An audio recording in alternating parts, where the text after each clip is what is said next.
Hello everyone, welcome to Coders Camp. We are at 10th day of February LeetCode challenge, and the problem we are going to cover in this video is subarray sum equals k.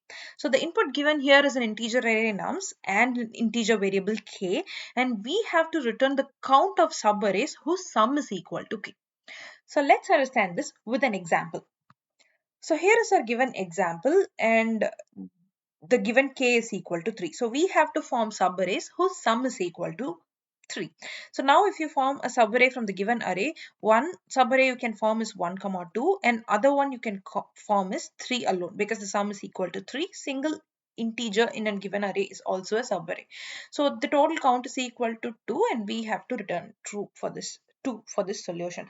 So how are we going to approach this? The first straightforward solution would be brute force, where we iterate it using two for loops I and j, and this is going to iterate till end of the array, and we do have one more for loop that calculate the sum from index I to index j and check if from index I to j the elements form the sum is equal to k. If that is true, then we are going to increment the count. But this is definitely not an optimal solution. This is going to work in big O of n cube time complexity. So how are we going to approach this in an optimal way? So here we are going to use a simple logic, a mathematical idea to get a solution done in big O of n time complexity. So what is that is, if suppose there exists an array whose sum is equal to k, for example, let's say from 7 to 1, there forms an array whose sum is equal to 7. So let's say our sum k is equal to 7. So now which means if the sum of this subarray is equal to 7, which means the sum from starting point of the array till ending point of our subarray minus the sum from starting point of the array till starting point of the subarray will be k.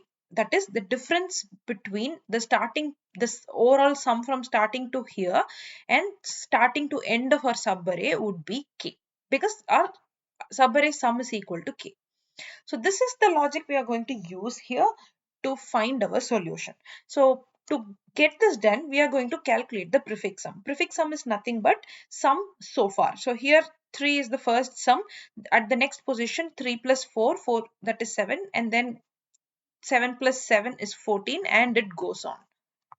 So here is our calculated prefix sum. So we are going to check if there is an value exist with whose difference is 7. For example, consider the value 20. So we are going to check if 20 minus 7 exists here in the prefix sum. 20 minus 7 is 13, which is here, which means there exists a subarray starting from next index to 13 till where we kept our 20. So let us check the sum here in the actual array. So here it is 1, 4 and 2. So 1 plus 4 plus 2 is equal to 7, which actually satisfies the condition. So this is how we are going to check whether that value minus 7 already exists in the given array. And if that exists, which means there exists a subarray between these limits. So if they ask for the subarray, we can return the elements from the starting point and the ending point. But here all they ask is a count. So what are we going to do is, if the value exists, which means there exists a subarray in between that range. So we are going to increment our result. So let us take another example. Let's take 14. So 14 minus 7 exists or not? Yes, it exists. 14 minus 7 is 7. So there must be a subarray that exists from this index till 14. So let's check in the actual array. So 7, 2 minus 3, 1. So this actually forms a subarray whose sum is equal to 7. So yes, that satisfies our condition as well. So this is the overall logic or the idea behind this optimal solution. But how are we going to implement this via code?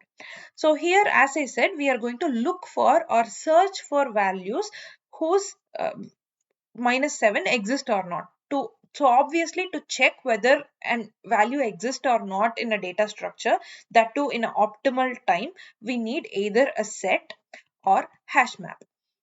So let's first check whether we can store the values in a set. So yes, we can store, search and increment our count, but there are few cases where at some point the sums can be equal. For example, here exist 14 and 14, they both are same. In that case, our set will ignore the count and they just store the unique values. So we can't really keep track of the subarrays if they have cumulative sum, equal cumulative sum. So in that case, we are going to go for hash map. In hash map, we are going to save our key sets and its occurrences so that we can keep track of how many times the subarray exists with the sum k. So let's go for a very quick implementation before getting into the code. So yes, as I said, here is our hash map, which is having the sum, the cumulative sum or prefix sum along with its count. So here I have represented the prefix sum in form of hash map where every count is 1 and 14 alone has the count of 2. So now what our problem is going to do is we are going to iterate the key set of this hash map and check whether that minus 7 exists or not. So let's start with the value 3. 3 minus 7 is something a negative value which is not existing in the array. So let's have a result variable to keep track of our count. And the next value is 7. 7 minus 7 is 0, which actually does not exist in the array. We can add an entry to 0 as well programmatically to keep track of such count, because if 7 minus 7 is 0, which means 7 alone single-handedly is a subarray that satisfies our rule, that is whose sum is equal to k. So in that case, we just add a 0 with the count of 1 so that we can keep track of such conditions, that is a single element forms a subarray.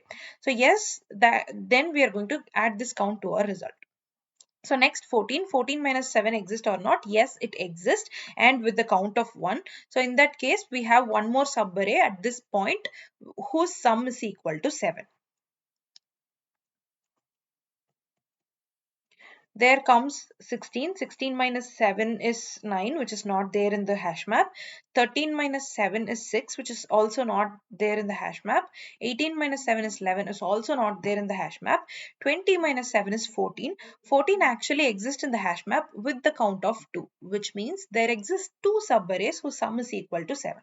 So in that case, we are going to add 2 here. That is nothing but the count we have in our hash map.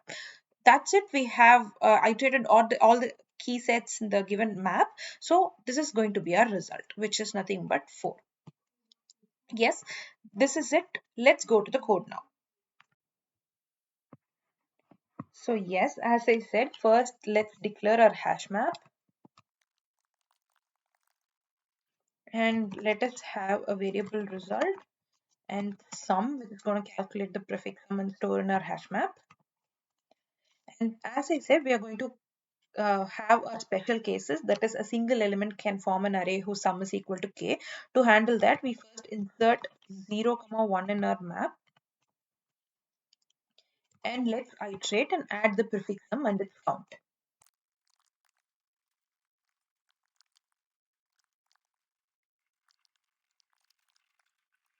Yes, so we have added the sum at every point and we are checking whether sum minus k exists or not.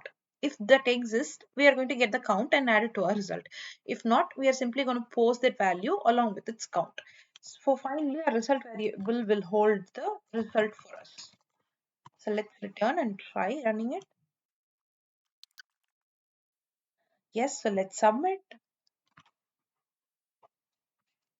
Yes, the solution is accepted and it runs in 17 milliseconds. So thanks for watching the video. Hope you like this video. If you like this video, hit like, subscribe and let me know in comments. Thank you.